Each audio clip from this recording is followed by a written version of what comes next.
मल्लिकार्जुन ज्योतिर्लिंग। एक बार शिव पार्वती के दोनों पुत्र कार्तिकेय और गणेश विवाह के लिए आपस में कलह करने लगे।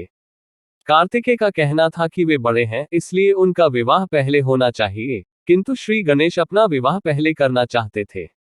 इस झगड़े का फैसला कराने के लिए दोनों अपने माता पिता के पास पहुंचे। उनके माता पिता ने कहा कि तुम दोनों में जो कोई इस पृथ्वी की परिक्रमा करके पहले यहाँ आ जाएगा, उसी का विवाह पहले होगा। शर्त सुनते ही कार्तिकेय जी पृथ्वी की परिक्रमा करने के लिए दौड़ पड़े। इधर स्थूलकाय श्री गणेश जी और उनका वाहन भी चूहा, भला इतनी शीघ्रता से वे परिक्रमा कैसे कर सकते थे।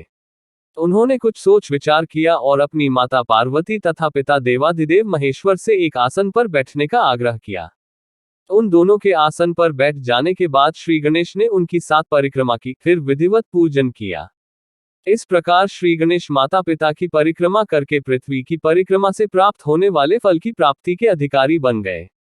उनकी चतुर बुद्धि को देखकर शिव और पार्वती दोनों बहुत प्रसन्न हुए और उन्होंने श्री गणेश का विवाह भी करा दिया।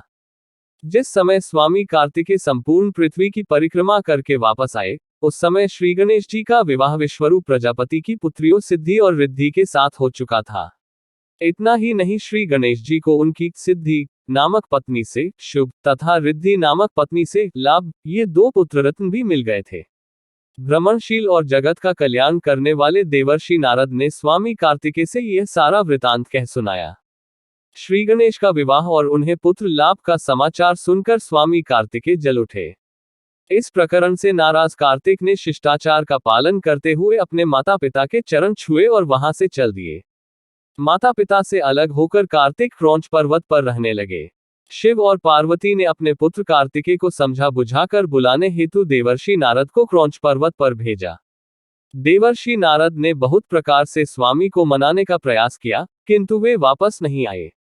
उसके बाद कोमल हृदय माता पार्वती पुत्र स्नेह में व्याकुल हो उठी। वे भगवान शिव जी को लेकर क्रौंच पर्वत पर पहुंच गईं। इधर स्वामी कार्तिकेय को क्रौंच पर्वत अपने माता पिता के आगमन की सूचना मिल गई और वे वहां से 3 योजन अर्थात 36 किलोमीटर दूर चले गए। कार्तिकेय के चले जाने पर भगवान शिव उस क्रौंच पर्वत पर ज्योतिर्लिंग के रूप में प्रकट हो गए। तभी से वे मल्लिकार्जुन ज्योतिर्लिंग के नाम से प्रसिद्ध हुए। मल्लिका माता पार्वती का नाम है, जबकि अर्जुन भगवान शंकर को कहा जाता है।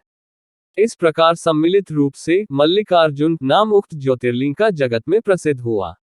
तब तक सुनते रहिए।